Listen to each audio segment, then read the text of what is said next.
2, 1. So here we have a fallen soldier table, and it's to commemorate and memorialize fallen soldiers that have lost their lives in combat.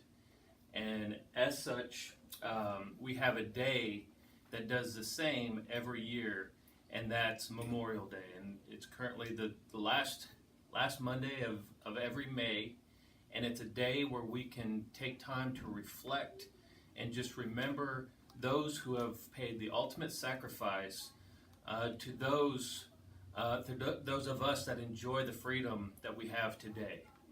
Um, Soldiers that have gone into combat and lost their lives, they don't want us to sit around and mourn and feel sorry for them. They want us to enjoy our day, enjoy our freedoms that they have paid so dearly for. So take the time this Monday in May, May 27th, to just take some time and remember those who have lost their lives in combat. Go. Hi, my name is Keegan. My name is Yubi. And we are here with Mr. Black. Good morning, Mr. Black. We are interested in learning more about you and your military background. What branch did you serve in while in the military? Well, first of all, thank you for allowing me to be here today, and it's very nice to meet you guys. I served in the Army for 20 years, almost 21 years. Why did you join the military? Well, growing up, I always had a sense of serving others and helping others, and I just knew that there was something calling me to serve something bigger than myself. And when the opportunity came up when I was still in high school to speak to a recruiter, the first one I talked to was an Army recruiter, and he sold me right away, and I knew it was what I wanted to do. Do you have any medals? If so, please tell me how you earned them.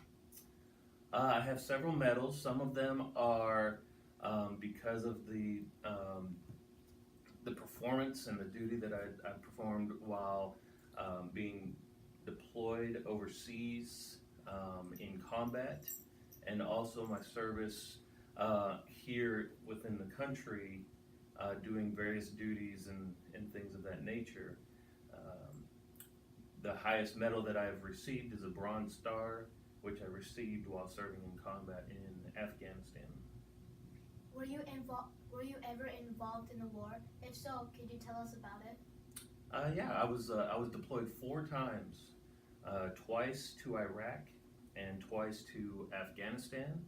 The first time I was deployed was in 2003, which was actually about 16 years ago exactly this week, and spent about a year each time deployed in both countries.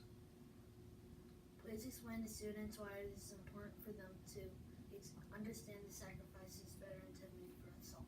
Well, so each one of us, we enjoy freedoms that we don't even understand. We just live out our daily lives and enjoy the things that we do, and the majority of the people don't even give it a thought of how we have obtained that freedom and how we continue to retain that freedom that everybody enjoys. So for me, if people could go about their day, and if they had the opportunity to thank a veteran, to pray for a veteran, then it gives them a richer understanding and appreciation for the things that we enjoy. And it's because of just the ability to come to school and learn the things that we do is because of veterans like myself and veterans before me. Why do you think it is important for children to help veterans? Say that one more time, I'm sorry? Why do you think it is important for children to help veterans? Well, I think it sets a strong foundation for, if you start at children when they're young, then they'll grow up the way that they should go. And if you start with children, then they understand, and as they grow older, they might not go into the military themselves, but they have that appreciation that when they get older, they have the choice. They live in a country where they have a choice to serve, and knowing that some people make that choice doesn't, minimize anybody else that chooses not to go into the military. So if you're as a child, you have that appreciation and you continue to have it as you grow older, it just makes for a richer, fuller life. Mr. Black, could you please explain about the history, significance, and symbolism relating to America's White Table? Well, sure. So right here we have what's commonly called the White Table. Some people might call it the Fallen Soldier Table, or the Fallen Soldier Table. And so you have many things right here that are set up to symbolize our appreciation, our love, and the loss of a fallen soldier. And so right here, you start off with a white tablecloth. White tablecloth, anytime you see white, it symbolizes purity. Soldiers make that commitment and sacrifice with the pure intention of serving something greater than themselves. Okay? And then you have a place setting. Set for one. It's just a single place setting, and it's set up in the way that anybody else would be set up if it's a dining experience or anything of that nature. It's set up just like anybody else would have. And then on the plate here, you have a couple things. You have a lemon and you have a pile of salt. Okay? The lemon is to represent the bitter fate that a soldier faces in combat. Some of them have met the ultimate sacrifice and lost their lives in combat. And that's what the lemon is for. The salt is for the other half of that, which is the family members. And the salt is to represent the many tears that have been shed. The next thing we have is the glass that's upside down. It's upside down so it can't be filled, because that soldier's not here to participate in the toast that is given, right? They're not there to participate or to partake in what the other members of the gathering are doing. Then you have a single rose. Typically, the rose is going to be red, and the red is going to represent the blood of that soldier that has been shed in combat. Is to remember that they're lost at this moment, that they can't join us.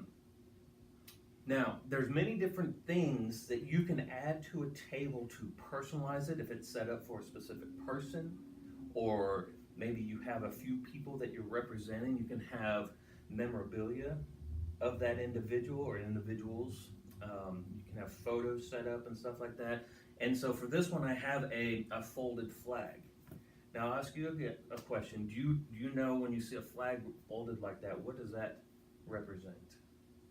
Someone has died. Okay, do you know what happens when a soldier dies in combat? They're buried? Okay, they're buried, right? Then they have full military honors at their funeral. And what happens is there's a flag draped over the casket.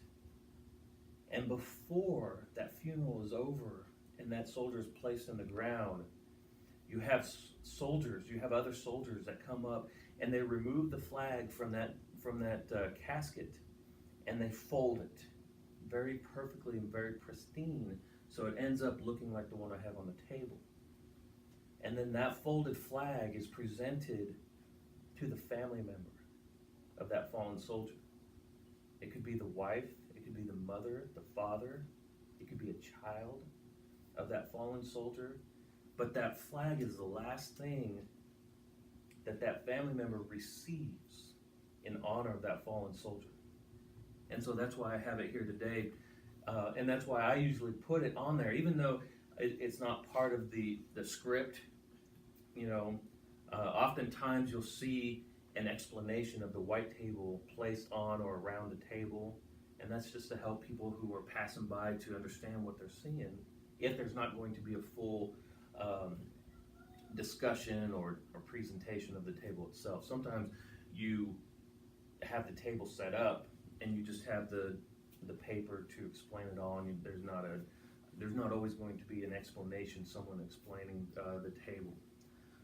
And then the last thing is the table is always set up in a place of prominence. No matter what you're doing, it's not going to be set up in the back corner somewhere. You want it to be set up where people are going to see it, they're going to pass by it.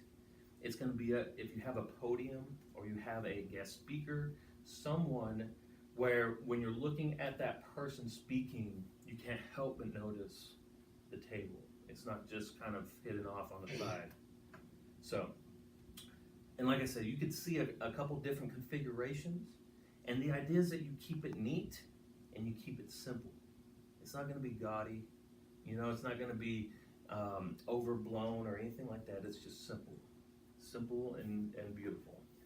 Are there any other heartwarming or special stories about veterans that you'd like to share with us? Yeah, so when it comes to veterans, the great thing about veterans is because because they leave the service, whatever branch that they served in, they never lose that sense of service about them. And so oftentimes what you've come to find out is that veterans will place themselves in a position to continue to serve within the community.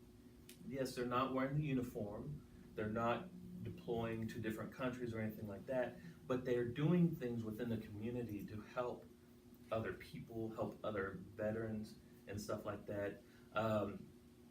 And it's important to understand that when veterans leave the service, that oftentimes they have difficulty kind of rejoining regular civilian lifestyles and stuff like that, so they struggle. But there's always veterans organizations that are helping, but there's always room to help out more. So anytime that there's an opportunity to help a veterans organization or an individual veteran, me personally, I always find time to lend a helping hand because they deserve it. The soldiers that came before me laid the foundation and set the path for me to travel. And just like I spent 20 years in the Army, my career helped out those that were coming after me. Thank you so very much for your expertise and your time, Mr. Black. Oh, it's absolutely my pleasure. Thank you for having me.